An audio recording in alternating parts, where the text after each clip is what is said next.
こんにちは。新食系 VTuber の八代真白です。どうぞよろしく。今回のテーマは質問にあったこちら。祈願は神職を通さず、祈祷は神職を介しての神事だと聞いたことがありますが、そうなんですかについてお話をしていこうと思います。私、この2つの違いについて考えたことなかったな。今回は祈願や祈祷の違いや神職の関与が必要なのかについて説明をしていきます。それでは早速参りましょう。レッツお勉強だ。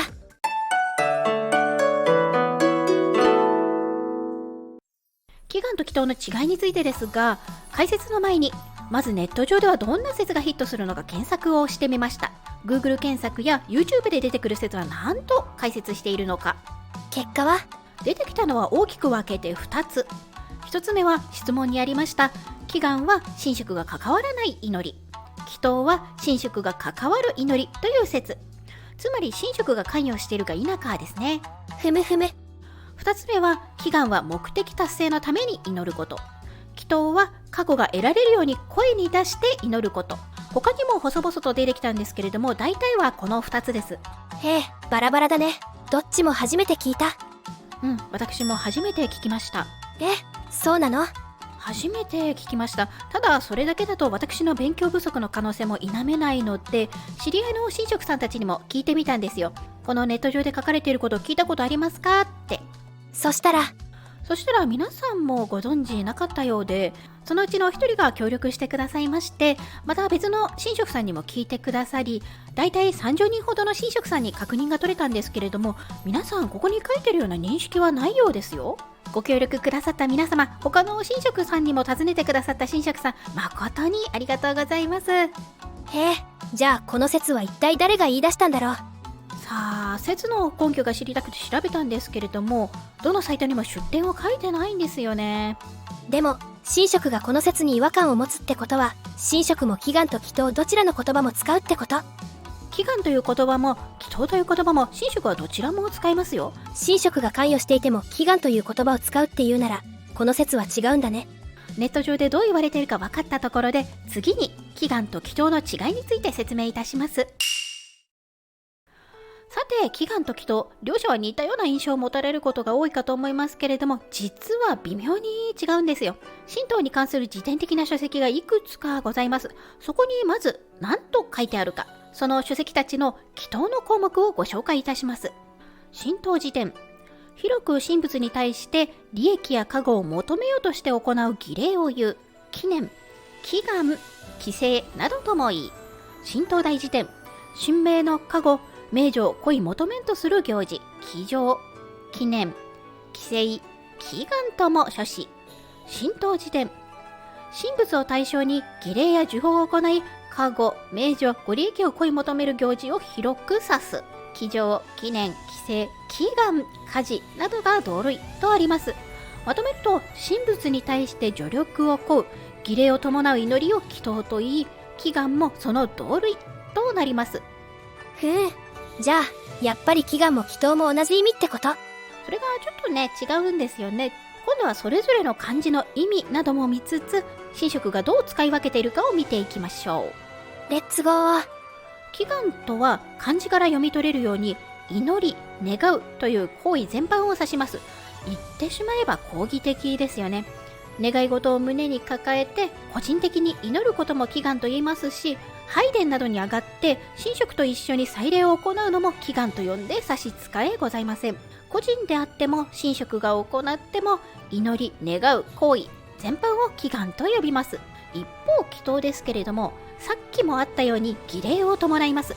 漢字もこちらは祈るという漢字に祷という漢字の字義が載っております漢語林に、祷は祈ること、祀るとあります。祀るということは祀るということで、祀るというのは儀式を行うということです。このことから儀式を伴う祈りを祈祷と呼んでいます。言うなれば競技的ですね。ということは祈祷は神職が関わるってこと。神職が関わらなくても儀礼や作法が伴うのなら祈祷に分類しても大丈夫でしょう。神道の基礎知識と基礎問題という書籍に次のような記述がございます。祈祷とは祈願が行為となって現れるものに他ならないのでと書いてあります。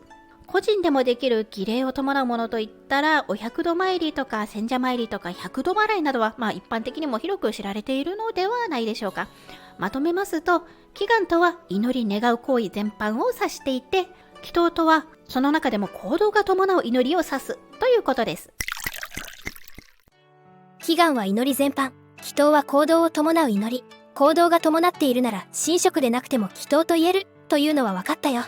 でも神職がいなくても祈祷ってできるの？作法や儀礼、守らなければいけない点などをきちんと抑えられるのなら、神職以外でも行うことができるというのは私の意見です。もちろん知っておかなければならないこと、破ってはいけないタブーなどもありますので、神職が関わっていた方がより確実に正確にできるっていうのはあるでしょうけれども、何か具体的な例とかってないの？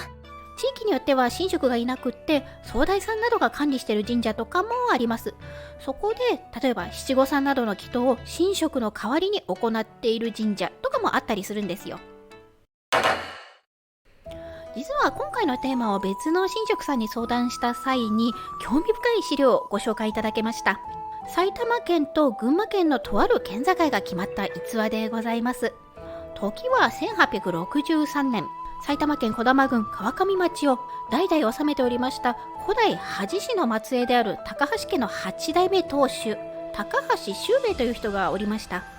その人が大願成就のために神社で断食をしたという記録があります。何を願っての断食であったのかっていうのは明文化されておりませんけれども、記録によるとその地域では教会に関する揉め事が起きていたようです。高橋家が治めるこの土地、埼玉県児玉郡川上町、昔は上野の国、武州、上郡、日戸村と呼ばれておりましたが、ここは今の群馬県と埼玉県の境目にある場所で、洪水か何かが原因で地形が変わって、元は上野の国であったのに武蔵の国の一部となってしまって、それによって揉め事が起きていたようです。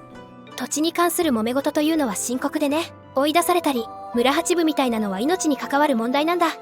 とっても深刻だよ。ちなみに1863年というのは新選組が結成された年だよ。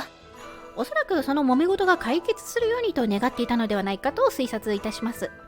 この21日間の断食がまさに命がけでございまして、伏して神仏に祈りを捧げ、まさに行動を伴った祈りということなので、祈祷の一つと位置づけて差し支えないのではないかと思っております。